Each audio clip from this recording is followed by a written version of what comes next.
신앙생활을 하면서 우리가 간절함은요, 우리 간절한 마음을 가지고 예배를 드리고 간절함을 가지고 기도하면, 간절함을 가지고 찬양하면 응답받는 하나님의 역사가 있을 줄 믿습니다. 또 우리가 간절함만 가지고 있어야 되는 것이 아니라 하나 더 절박함이 있어야 됩니다.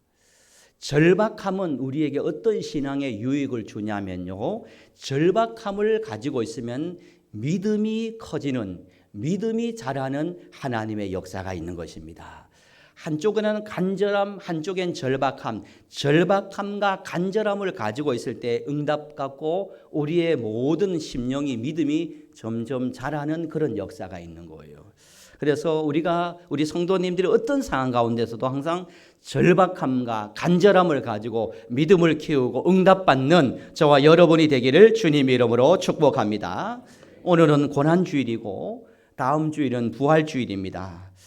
이번 주간 그리고 다음 주간은요, 우리 기독교에 있어서 기독교 신앙에서 가장 중요한 절기인 것입니다.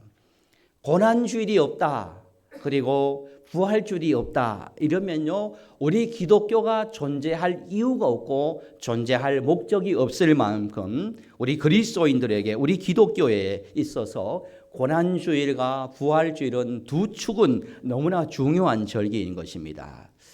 즉 십자가의 사건 그리고 부활의 사건은 우리 그리스도인들에게 참으로 중요한 삶의 가정과 삶의 목적을, 그리고 삶의 종착점을 일깨워주는 진리 중에 진리이고 산 말씀인 것입니다. 우리가 이 땅에 살아가면서 십자가의 믿음을 잃어버린다면요, 십자가 없는 삶을 산다면 그것도 하나님이 원하는 삶도 아니고, 또 어떤 상황 가운데서도 부활의 소망을 가지고 살아간다는 것은 바로 우리가 하나님의 사람이다라는 것을 보여주는 모습인 것입니다. 그래서 오늘 또요, 이 말씀을 통해서 우리가 다시 십자가의 신앙을 회복할 수 있는, 그러한 내가 버린 그 십자가를 다시 메고 믿음의 길을 걸어갈 수 있는 그런 고백하며 다짐할 수 있는 시간이 되기를 소망해 봅니다.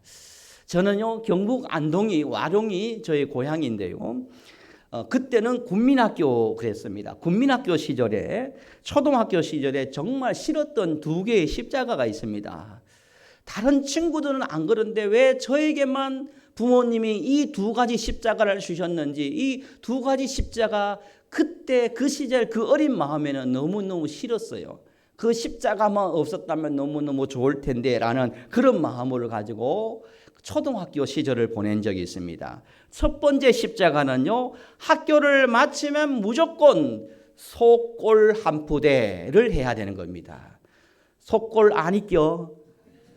속골을 해야 됩니다. 속골 한 푸대를 해야만이 되고, 그리고 그 소를 몰아서 뒷동산에 산으로 들러가가지고 소의 여물 풀을 먹여가지고, 여러분 소 엉덩이 부분에 쏙득한 부분이 톡 튀어나올 만큼 속골을 많이 먹여야 되는 하루하루의 십자가가 있었습니다.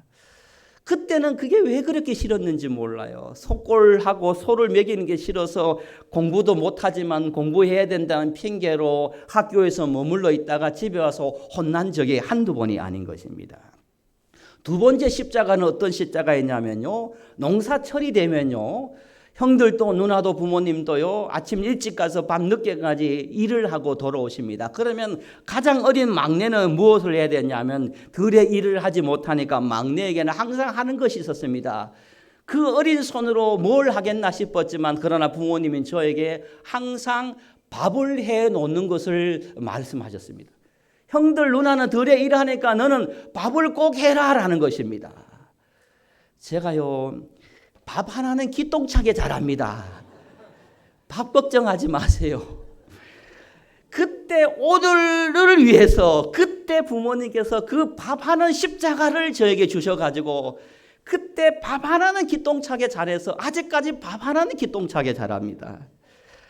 속골 먹이는 십자가, 밥 하는 십자가를 그 어린 나이에 저에게 훈련을 시키고 그 십자가를 메어 주셔가지고, 그때 훈련을 잘 받아가 오늘 또 밥도 잘하고요, 그때 십자가를 잘 메어가지고 그 소를 잘 먹여가지고 부모님은 큰형님 대학도 시키고 누나도 보내고 저희들도 공부시키는 그 시절을 보내는 것입니다. 그때 그 십자가가 없었다면 어떻을까라는 그런 걱정, 그런 생각을 한 번 정도 해봅니다. 누구에게나 십자가가 있습니다. 그 십자가를 메고 가느냐, 메고 가지 않느냐는 내일이 어떻게 되느냐 결정될 만큼 우리의 삶의 십자가는 너무나 귀하고 소중합니다. 여러분, 그런데 그 십자가가 무엇인가를 한번 깊이 생각했으면 좋겠습니다. 오늘 이 시간 성찬식이 있기 때문에 설교를 길게 하지는 못하지만 이 십자가가 무엇인가를, 십자가에 못 박힌다는, 십자가를 다시 내가 메고 간다는 것이 무엇인지를 한번 깊이 생각하는 시간이 되었으면 좋겠습니다. 한 젊은 청년이요, 장로님에게 오셔가지고 질문을 합니다. 장로님, 십자가에 못 박힌다는 것이 무엇입니까? 라는 질문을 장로님에게 했습니다. 십자가에 못 박힌다는 것이 무엇이에요? 라고 장로님에게 물어보니 장로님이 잠시 생각을 하더니 그 의미를 그 청년에게 설명을 해줍니다. 십자가에 못 박힌다는 의미, 십자가에 못 박힌다는 뜻은 무엇이냐면 사람이 십자가에 못 박히면 묶여버리면, 그리고 면류관을 쓰고 손과 다리에 대못을 박으면 꼼짝하지 못하지 않느냐. 예, 그래요 장로님. 그렇다. 십자가에 못 박힌다는 것은 오직 한 방향만 볼 수 있도록 하는 것이다. 오직 한 방향만 볼 수밖에 없다는 것이다라는 것입니다. 여러분, 십자가에 못 박힌다는 것은 어떤 의미를 가지고 있냐면, 우리가 십자가에 못 박히면, 예수님께서 십자가에 못 박히면요, 뒤를 돌아볼 수 없고요, 자유롭게 좌우를 볼 수도 없고요, 오직 정면, 오직 앞만 바라봐야 되는 것이 바로 십자가에 못 박힌다는 것이라는 것입니다. 저와 함께 따라해 볼까요? 십자가에 못 박힌다는 것은 오직 한 방향을 보라는 것이다. 여러분, 십자가에 못 박힌다는 것은 이제 내가 뒤, 옆 돌아보지 않고 한눈 팔지 않고 오직 한 방향을 보고 주님께서 뜻하신, 주님께서 원하시는, 주님께서 기뻐하시는 그 한 방향을 보고 내가 걸어가겠노라 라는 다짐이 바로 십자가에 못 박힘의 사건이라는 것입니다. 예수님께서의 그 자존심 상하고 그 고통, 그 어려움, 그 모든 힘듦을 참아낼 수 있었고, 그 십자가에서 한 방향을 보았던 이유는 그 한 방이 무엇이겠습니까? 죽을 수밖에 없는 우리들을 죄에서 구원하여서서 천국 백성으로 인도하시기 위한 오직 한 방향, 그 길을 걸어가기 위하여 십자가에 못 박혔다라는 것입니다. 사랑하는 성도 여러분, 우리는 고난주간을 맞이하여서 예수님께서 왜 십자가에 못 박히셨고, 예수님의 십자가에 못 박힘은 나에게 어떤 의미가 있는지를 다시 한번 묵상하며 생각하며 출발하는 시간이 되었으면 좋겠습니다. 사도 바울도 똑같은 이야기를 합니다. 내가 그리스도와 함께 십자가에 못 박혔나니 라고 말하고 있습니다. 내가 왜 십자가에 못 박혔냐? 여러분, 바울은요, 최고의 학벌을 가지고 있었습니다. 최고의 가문에서 자랐습니다. 최고의 남들이 부러워하는 로마 시민권을 가지고 있었습니다. 그런데 바울은 이 모든 것들을 배설물로 여겼다고 말합니다. 왜 그렇습니까? 바울도요, 이 학벌을 가지고, 이 가문을 가지고, 이 로마 시민권을 가지고요, 충분히 훌륭한 교수로, 아니면 정치가로, 아니면 사업가로, 여러분, 그렇게 출세한 길이 그의 앞에 여러 길이 열려 있었습니다.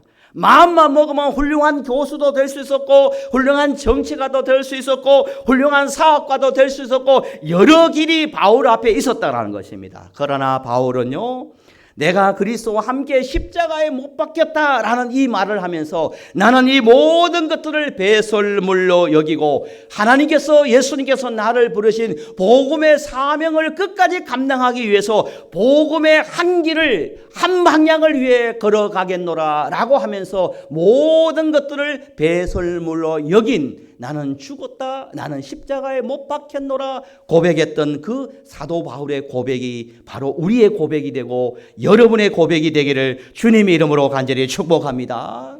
여러분, 오늘 본문을 보면요, 예수님과 베드로와 예수님의 대화가 나옵니다. 예수님이 베드로에게 이렇게 이야기합니다. 21절에 보면 내가 이제 고난을 받고 죽임을 당하고 사흘 만에 부활하리라. 내가 죽임을 당한다. 내가 이제 고난을 받는다. 이렇게 베드로에게 말을 합니다. 그러자 베드로가요 예수님에게 이렇게 말합니다. 22절을 함께 합독해 보도록 하겠습니다. 22절입니다. 시작.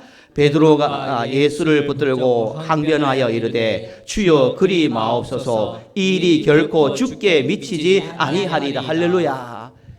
예수님이 베드로에게 내가 이제 십자가를 매겠노라. 내가 이 십자가에 못 박힌다. 내가 이 십자가를 메고 가야 된다. 라고 말하니까 베드로가 예수님에게 항변을 합니다. 안 됩니다. 예수님 무슨 말씀입니까? 왜 십자가를 메고 왜 죽어야 됩니까? 라고 이야기를 하는 것입니다. 사랑하는 성도 여러분, 여러분의 이 말씀엔 하나님의 음성이 있습니다. 여러분 신앙생활을 하다가요 교회에서나 가정에서나요 하나님의 감동이 있어서 하나님께서 십자가를 매라 할 때가 있습니다. 교회에서도요 하나님께서 십자가를 내게 맡길 때가 있습니다. 가정에서도 하나님께서 여러분에게 십자가를 맡길 때가 있다라는 것입니다. 그럴 때 여러분 어떻게 순종하고 아멘하며 감사함으로 그 십자가를 매는 성도입니까? 아니면 베드로처럼 예수님에게 항변했다라는 말처럼 항변하는 그런 신앙의 삶을 살아가고 있습니까? 하나님, 아무개 성도가 있는데 형편, 상황, 건강, 믿음도 더 좋지 않는 왜 나에게 이 십자가를 주십니까? 왜 이 십자가를 매라고 하십니까? 라고 하면서 여러분 항변한 적은 없느냐라는 것입니다. 마치 베드로가 예수님이 십자가를 맨다고 할 때 베드로는 예수님의 마음도 하나님의 계획하심도 알지 못하고 예수님께 항변하면서 아닙니다. 그런 일이 미치지 않도록 하겠습니다. 예수님 무슨 말씀이세요? 십자가 매지 마세요. 그 십자가를 매는 일이 가당치 않습니다. 라고 불평하며 항변하면서 말했던 것처럼 오늘 또 우리가 지나온 삶을 돌아보면 내게 십자가가 주어질 때 왜 목사님은 나에게 이런 십자가를, 왜 장로님은 나에게 이런 십자가를, 왜 하나님은 나에게 이런 십자가를 주십니까? 라고 하면서 불평하고 원망하면서 여러분 불순종한 적은 없느냐라는 것입니다. 사랑하는 성도 여러분, 내가 알지 못하는, 내가 이해하지 못하는 그런 십자가가 내게 메어질 때, 내게 부탁하실 때 여러분 항변하는 성도가 아니라 하나님의 뜻이 있겠지, 하나님의 계획하심이 있겠지라고 하면서 모든 것을 초월하여서 극복하여서 오직 믿음으로 감사함으로 순종할 수 있는 저와 여러분이 되기를 주님의 이름으로 축복합니다. 여러분, 우리가 그런 삶을 살아야 됩니다. 사람들은 힘든 것을 싫어해요. 힘든 일을 내려놓고 싶어 합니다. 세상 사람들을 말합니다. 편한 길을 가라고 말합니다. 왜 그렇게 힘든 일을 사서해? 왜 십자가를 매? 편한 길, 편하게 예수 믿어. 편하게 교회 다녀. 뭐 그렇게 힘들게 교회 다니고 왜 그렇게 힘들게 예수님 믿어? 라고 세상 사람들은 이야기할 수 있습니다. 여러분, 그런 말을 할 때요, 여러분 베드로가 항변을 할 때 예수님께서요 이렇게 말씀하셨습니다. 24절입니다. 우리 24절 말씀을 함께 합독하며 24절입니다. 시작. 이에 예수께서 제자들에게 이르시되 누구든지 나를 따라오거든 자기를 부인하고 자기 십자가를 지고 나를 따를 것이니라. 할렐루야. 여러분, 그리고 그 앞에 사단아 물러가라. 너는 왜 하나님의 일을 생각하지 않고 사람의 일을 생각하느냐라고 말하고 있습니다. 여러분, 우리의 십자가는요 사람의 일이 아니라 하나님의 일이 될 줄 믿습니다. 하나님께서 내게 주신 그 십자가를 매지 않는 것은요 사람을 기쁘게 할 것이고요 하나님을 기쁘게 하지 못한다는 것을 우리가 기억해야 되는 것입니다. 여러분, 예수님께서 십자가를 매는 이유, 베드로는 제자들은 확실히 잘 알지 못했습니다. 그래서 예수님께 항변을 했습니다. 예수님께서 십자가를 메었던 이유는 단 한 가지입니다. 우리를 죄에서 구원하여서 천국으로 인도하기 위한 그 한 방향, 오직 한 방향을 바라보면서 끝까지 그 십자가를 메었고, 그리고 오늘 우리에게 주님께서 말씀하신 것처럼 나를 따라오려거든 예수 믿는 사람은 자기의 십자가를 메고 나를 따라야 한다라고 주님께서 말씀을 하고 있습니다. 지금 여러분에게는 어떤 십자가가 있습니까? 여러분 어깨에 어떤 십자가가 있습니까? 여러분 마음에 어떤 십자가가 있습니까? 여러분 생각에는 어떤 십자가가 있습니까? 아무런 십자가 없이 우리가 주님을 따라간다는 것은 아무런 방향 없이 한 방향을 보지 못하고 향방 없이 때로는 이 방향으로, 때로는 이 방향으로, 때로는 저 방향으로, 때로는 여기 방향으로 이렇게 살아가는 그런 세상 풍조에 떠밀려가는 그런 부평초처럼 살아가는 인생인 것입니다.